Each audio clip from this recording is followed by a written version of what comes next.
बात करेंगे पूर्व मुख्यमंत्री बाबूलाल गौर की। बाबूलाल गौर ने कहा है कि जो जुमले, जो नारे बीजेपी की तरफ से दिए गए थे, शायद उन्हीं की वजह से हार हुई है। उन्होंने साफ तौर पर गोविंदपुरा सीट के तमाम कार्यकर्ताओं को बुलाया, उनसे बात की और कहा कि माफ करो महाराज, हमारा नेता तो शिवराज। अगर किसी और पर आरोप ना लगाते हुए, किसी और का नाम ना लेते हुए यही कह देते कि हमारा नेता शिवराज, तो शायद पार्टी की जीत होती। सकारात्मक राजनीति की तरफ बढ़ना है, सकारात्मक राजनीति करना है और कहीं ना कहीं पार्टी को दूसरों के दोष दिखाने के बजाय हमें अपने दोष देखना है। बाबूलाल गौर ने क्या कुछ कहा, आइए आपको सुनवाते हैं। पिछले चुनाव में टीवी पर विज्ञापन था, जिसके बाद में देखा महाराज हमारे नेता तो है, तो महाराज ही नहीं करना, हमने दूसरे का नाम क्यों रखा? किसी की बुराई करने से आप आगे नहीं बढ़ेंगे।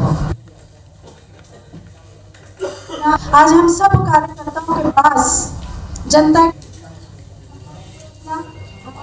गरीबों की बिजली काम किया, किसान को लगभग गरीब हो, मजदूर हो, महिलाएं हैं, बोनस के रूप में किसानों को देने का काम किया है।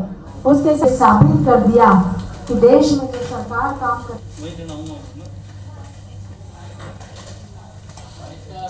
राकेश, हमारे संवाददाता हमारे साथ जुड़े। राकेश, जिस तरह से बाबूलाल गौर जो है वो चाहे पार्टी के बिन बुलाए चले जाएं, पार्टी के खिलाफ बयानबाजी कर दें या फिर कांग्रेस के नेताओं के साथ नजर आए, यहां तक तो ठीक था। लेकिन ये जो आज बयान दिया उन्होंने या फिर पार्टी के कार्यकर्ताओं को जो समझाने की कोशिश की है कि सकारात्मक राजनीति करिए, दूसरों के दोष मत ढूंढिए, माफ करो महाराज, हमारा नेता तो शिवराज, क्या इस बयान के माध्यम से कहीं और निशाना था या फिर गोविंदपुरा सीट से जो कार्यकर्ता थे उनके अंदर जोश भरने के लिए ये बैठक रखी गई थी? क्या कुछ था? बाबूलाल गौर का इशारा किस तरफ था?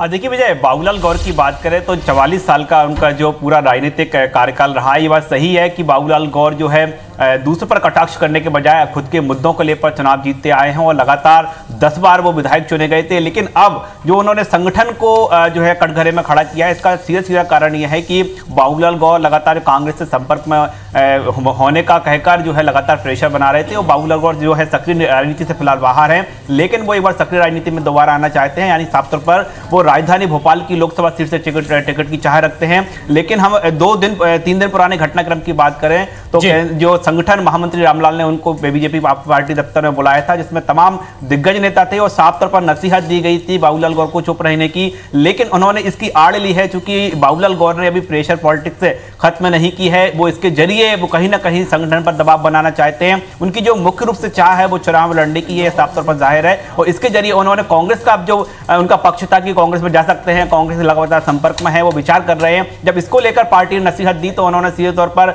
जो है दूसरा जो है तोड़ निकाला है और अब जब इसके जरिए उन्होंने सुझाव दिया है कि बीजेपी को जो है चुनाव लड़ना है, अब लोकसभा चुनाव में लड़ना है, तो कांग्रेस की खामियां तलाशने के बजाय खुद की उपलब्धियां गिनाई जाएं, ये उनका जो है प्रेशर पॉलिटिक्स का ही एक पार्ट है और इसके जरिए वो अपनी सक्रियता लगातार बनाए हुए हैं और ये पार्टी को सचेत करते आए हैं कि वो जब चाहें अलग अलग गतिविधियों के द्वारा, अलग अलग बयानों के द्वारा वो जो है प्रेशर बनाए रखेंगे। और जिस तरह से उन्होंने कुछ भी हो, बाबूलाल गौर बयानबाजी से नहीं चूकते, चाहे वो पार्टी के पक्ष में हो, चाहे विपक्ष में हो या फिर इस बयान से कांग्रेस का प्रेम झलकता हो। बहुत बहुत शुक्रिया राकेश इस तमाम बातचीत के लिए।